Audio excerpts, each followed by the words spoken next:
Hello जय हिंद students, welcome to the physics research centre 2.0। और आज के इस वीडियो में हम बात करेंगे क्रांतिक कोण तथा पूर्ण आंतरिक परावर्तन, critical angle and total internal reflection. क्या होता है क्रांतिक कोण? जैसे आपने देखा होगा, हमने आपको बताया था अपवर्तन की घटना, ठीक ना। तो अगर कोई भी रे है, अगर सघन माध्यम से विरल माध्यम में जाती है तो अपने मार्ग से दूर हट जाती है, अपने मार्ग से विचलित हो जाती है, अर्थात ये इसका जो अविलंब है इससे क्या हो जाती है, दूर हट जाती है। तो यहाँ पर ये जो एंगल बनता है आपतन कोण आई, और यहाँ पे एंगल ऑफ रिफ्रैक्शन आर बनता है, ठीक ना। तो अब इस स्थिति में कि अभी क्रिटिकल पोजीशन को अब यहाँ पे समझिए कि यदि हम इस पोजीशन को हम थोड़ा सा और आगे बढ़ा दें, ठीक ना, जो ये आपतन कोण आई है इसका मान और बढ़ाएं तो ये जो अपवर्तन कोण है इसका मान और भी बढ़ेगा। और हम आपतन कोण आई का मान इतना बढ़ाएं कि इस, ठीक ना, अपवर्तन कोण इसका मान 90 डिग्री हो जाए, ठीक ना। जब इसका मान 90 डिग्री हो जाता है तब यहाँ पर जो एंगल अपवर्तन कोण आई हो जाता है आई ए सी के बराबर हो जाता है, ठीक ना। I is equal to C. Then after ये जो स्थिति होती है ये क्रिटिकल पोजीशन कहलाती है, क्रांतिक स्थिति कहलाती है। और यहाँ पर ये जो एंगल बनता है ओ सी है, ठीक ना, आई ही सी के बराबर हो जाता है। दूसरी स्थिति, यदि हम इसका मान और भी बढ़ा दें, ठीक ना, आपतन कोण का मान और भी बढ़ा दें ताकि ये सी से ज़्यादा हो जाए, क्रिटिकल एंगल से भी क्या हो जाए, ज़्यादा हो जाए, तो जो ये प्रकाश की किरण है इस माध्यम में न जाकर इसी माध्यम में वापस आ जाती है। तब ये घटना अपवर्तन की तो हुई नहीं, जैसे कहने का मतलब अपवर्तन एक माध्यम से दूसरे माध्यम में चली जाती हैं किरणें, लेकिन ये इसी माध्यम में जाकर फिर उसी माध्यम में वापस लौट आई है, तब ये घटना परावर्तन की हो जाती है। तब इस स्थिति को कहते हैं टोटल इंटरनल रिफ्लेक्शन, पूर्ण आंतरिक परावर्तन, ठीक है। जैसे आप लोगों ने देखे होंगे हीरा बहुत ज़्यादा चमकदार होता है। दूसरी चीज़ मृग मरीचिका कैसे होता है, चलिए इस चीज़ को समझते हैं। पहले यहाँ पर देखते हैं कि यहाँ पर जब क्रांतिक कोण से आपतन कोण का मान ज़्यादा कर दिया जाता है तो पूर्ण आंतरिक परावर्तन हो जाता है। और यहाँ पर जब आपतन कोण को इतना बढ़ाया जाता है कि अपवर्तन कोण का मान 90 डिग्री हो जाता है, ठीक ना, तब ये जो आपतन कोण आई होता है इसकी वैल्यू कितना हो जाती है, सी हो जाती है। तो ये स्थिति क्रांति की स्थिति कहलाती है, और ये स्थिति जो होती है पूर्ण आंतरिक परावर्तन की होती है। अब समझते हैं कि स्नेल्स का नियम लगाते हैं। यहाँ पर ये माध्यम 1 है, ये माध्यम 2 है, ठीक ना। मान लेते हैं इसका जो अपवर्तनांक है n1 है, इसका अपवर्तनांक n2 है। तो हमने आपको सापेक्ष और निरपेक्ष अपवर्तनांक पढ़ाया हुआ है।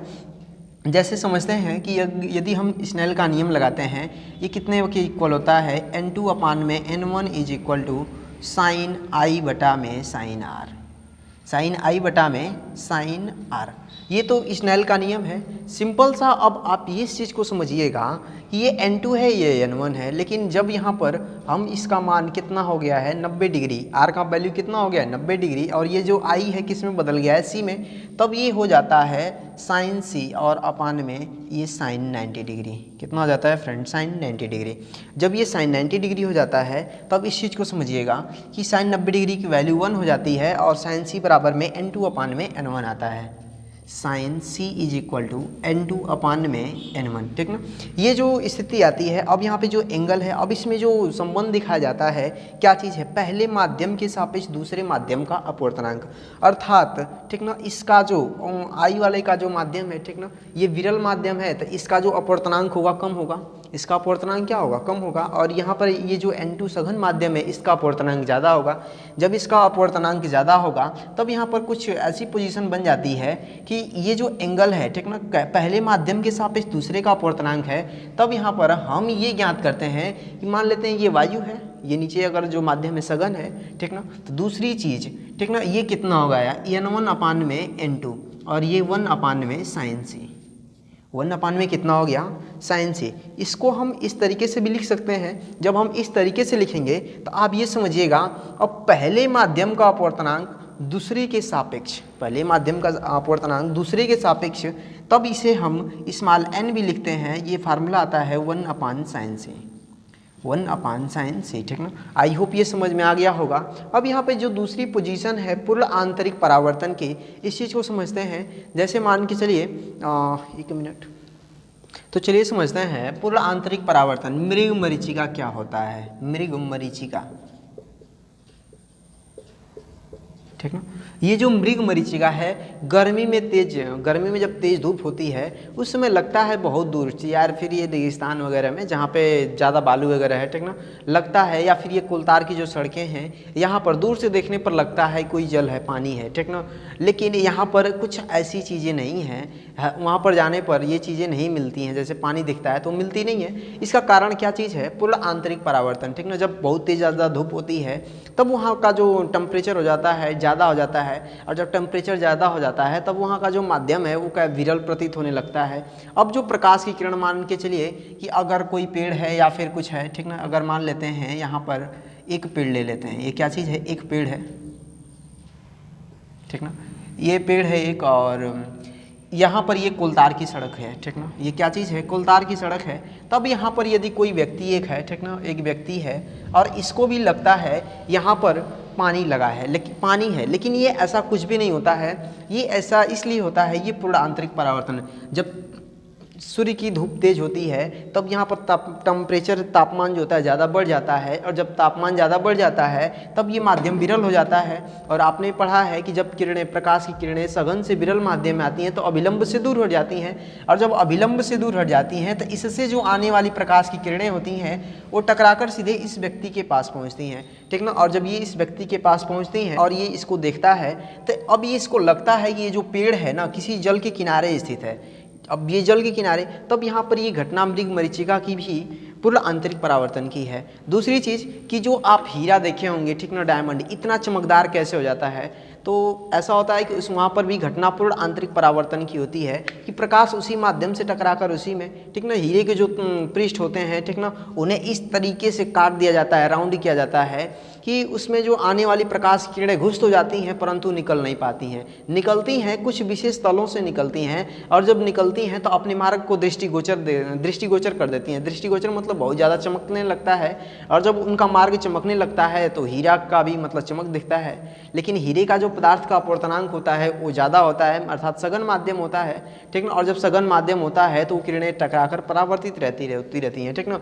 अब जो दूसरी घटना है प्रकाशिक तंतु की, ऑप्टिकल फाइबर, जो कि आजकल बहुत ही ज़्यादा प्रयोग किया जाता है, ऑप्टिकल फाइबर, इस चीज़ को समझिएगा।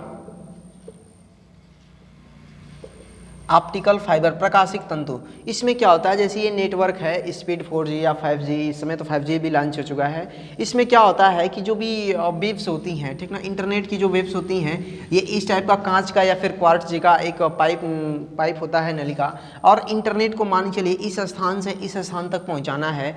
तब यहाँ पर कुछ ऐसे एंगल पर इन सबको डाला जाता है, ठीक ना, जो इंटरनेट रेस होती हैं इन सब की जो रे, ठीक ना, इस एंगल पर डाला जाता है कि ये इसी में पूर्ण आंतरिक परावर्तित होते रहती हैं, और ये परावर्तित होते हुए एक सिरे से दूसरे सिरे तक पहुंच जाती हैं। ये भी घटना प्रकाश के पूर्ण आंतरिक परावर्तन की है, ठीक ना। आई होप ये समझ में आ गया होगा। अब समझते हैं दूसरा टॉपिक, प्रकाश का प्रकीर्णन। चलिए तो समझते हैं प्रकाश का प्रकीर्णन, स्कैटरिंग ऑफ लाइट, ये क्या होता है। इस चीज़ को समझने के लिए पहले थोड़ा सा हम परावर्तन के बारे में और भी जान लेते हैं, ठीक ना। जैसे परावर्तन दो प्रकार का होता है, एक नियमित परावर्तन मतलब रेगुलर रिफ्लेक्शन, और दूसरा होता है अनियमित परावर्तन, ठीक ना, इरेगुलर रिफ्लेक्शन। ये नियमित परावर्तन क्या होता है? जैसे अगर समतल कोई पृष्ठ हो, समतल दर्पण हो, या फिर कोई समतल प्लेन हो, तो उससे जो परावर्तन होता है उसे हम नियमित परावर्तन कहते हैं। लेकिन अगर कोई रुक्ष समतल हो, रुक्ष मतलब खदबिद्दड़ हो, उस पर बराबर उसकी सतह नहीं हो, और जब उसकी बराबर सतह नहीं होती है तब वहाँ पर जो परावर्तन होता है, ठीक ना, जैसे मान के चलिए अगर इस तरह का हो तो यहाँ पर जो परावर्तन होता है ये अनियमित होता है। जैसे कहने का मतलब ये है कि अगर यहाँ से प्रकाश की किरण आती है तो यहाँ से टकराने के बाद भिन्न भिन्न दिशाओं में फैल जाती है, तो इस घटना को अनियमित परावर्तन या फिर विसरण कहते हैं। लेकिन जो प्रकाश का प्रकीर्णन है उसे किसे कहते हैं? प्रकाश का प्रकीर्णन कहने का मतलब जब सूर्य का प्रकाश आता है, ठीक ना, और जब सूर्य का प्रकाश आता है तो जो वायुमंडल में, जैसे आप जानते होंगे, विभिन्न प्रकार की गैसें हैं, धूल के कण हैं, तो वे सूर्य को प्रकाश को क्या कर सकते हैं? और सोख लेते हैं, और सोख लेने के बाद फिर से उसे उत्सर्जित करना प्रारंभ करते हैं, और जब उसे उत्सर्जित करना प्रारंभ करते हैं तो इस घटना को हम प्रकाश का प्रकीर्णन कहते हैं, ठीक ना। चलिए अब यहाँ पे समझते हैं कि स्वच्छ गहरे जल का जो रंग होता है नीला हरा दिखाई देता है। ऐसा क्यों होता है? कि ये प्रकाश का प्रकीर्णन के कारण है। जैसे कि जब सूर्य का प्रकाश आता है तो जो धूल के कण हैं उसे क्या कर लेते हैं, सोख लेते हैं, ठीक ना। और जब सोख लेने के बाद फिर से उस रंग को उत्सर्जित करना प्रारंभ करते हैं, और जब उत्सर्जित करते हैं तो हमारे आँखों को, ठीक ना, नीला और हरे रंग का आभास होता है, जिस कारण से ये लगता है कि स्वच्छ गहरे जल का रंग नीला होता है। लेकिन ऐसा तो कुछ भी नहीं है, क्योंकि जल तो रंगहीन होता है, उसका कोई कलर नहीं होता है, कलरलेस होता है।